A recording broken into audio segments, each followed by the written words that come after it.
अस्सलाम वालेकुम वरहमतुल्लाहि वबरकातुहू। डेयर व्यूअर, कैसे हैं आप? खैरियत से हैं? अल्लाह तबारक व तआला से दुआ गो हूँ कि अल्लाह तबारक व तआला आपको खुश खुरम रखे, हेल्दी रखे। अच्छा जी, तो कल मैंने जो व्लॉग किया था वो किडनी के बारे में था। गुर्दों का इलाज मैंने लिखा हुआ था, लेकिन गुर्दों का इलाज सिर्फ और सिर्फ ये नहीं है कि गुर्दों में पथरी हो जाए, किडनी स्टोन हो जाए, रीनल कैल्कुलाई हो जाए तो बस वही एक गुर्दों का मर्ज है। गुर्दों के और भी बहुत सारे अमराज होते हैं।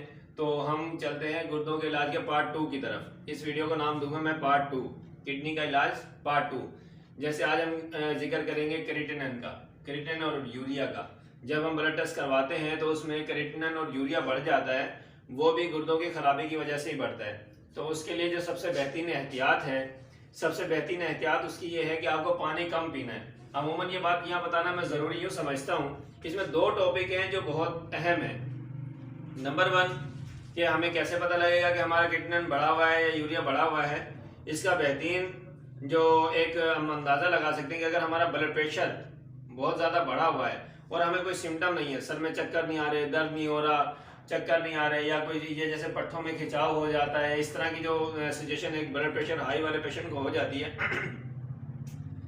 ऐसा कुछ नहीं हो रहा तो आप समझ जाएं कि हो सकता है किडनीज में कुछ प्रॉब्लम हो। तो किडनीज के लिए आप अल्ट्रासाउंड करवाएं और दूसरे नंबर पे यूरिया और क्रिएटिनिन टेस्ट करवाएं।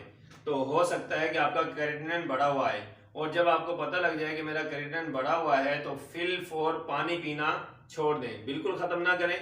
हाफ लीटर या 1 लीटर, 1.5 लीटर जो क्रिएटिनिन की जो रेशो है 1.2 तक वैसे अमूमन होता है क्रिएटिनिन। किसी का 1.4 आ जाता है, 2 पॉइंट कुछ आ जाता है, या 3 पॉइंट समथिंग आ जाता है किसी किसी का ज़्यादा बढ़ा हुआ होता है।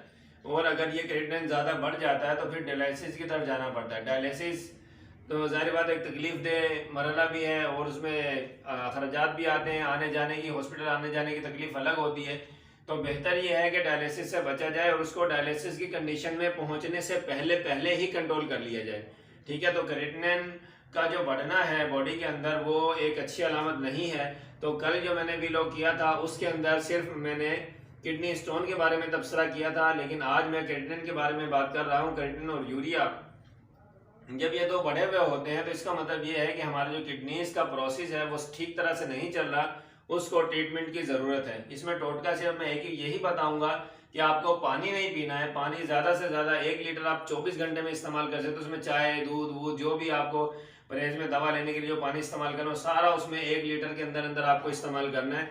और अगर ज़्यादा बढ़ जाए क्रिएटिनिन, जैसे 7 पॉइंट कुछ पे चला गया, तो फिर यह है कि पेशेंट को डायलिसिस की तरफ जाना पड़ता है, और डायलिसिस के साथ साथ पानी की मिकदार और कम करनी पड़ती है, हाफ लीटर पे आना पड़ता है। तो इस तरह का ट्रीटमेंट इसका किया जाता है।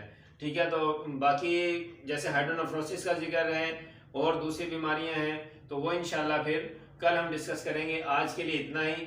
खुश रहिए, सेहतमंद रहिए, अपनी सेहत का ख्याल रखिए, और मेरे चैनल को सब्सक्राइब कर दीजिए और शेयर कर दीजिए ताकि दूसरे लोगों पर मालूमात पहुंच जाएं, और हो सकता है आपकी वजह से किसी की जान बच जाए, किसी इंसानियत का फ़ायदा हो जाए। तो अल्लाह तबारक व तआला का हम पर करम है कि हम इस बारे में कम से कम सोच तो रहे कि इंसानियत का फ़ायदा हो। ठीक है जी, खुश रहिए, अल्लाह हाफिज़।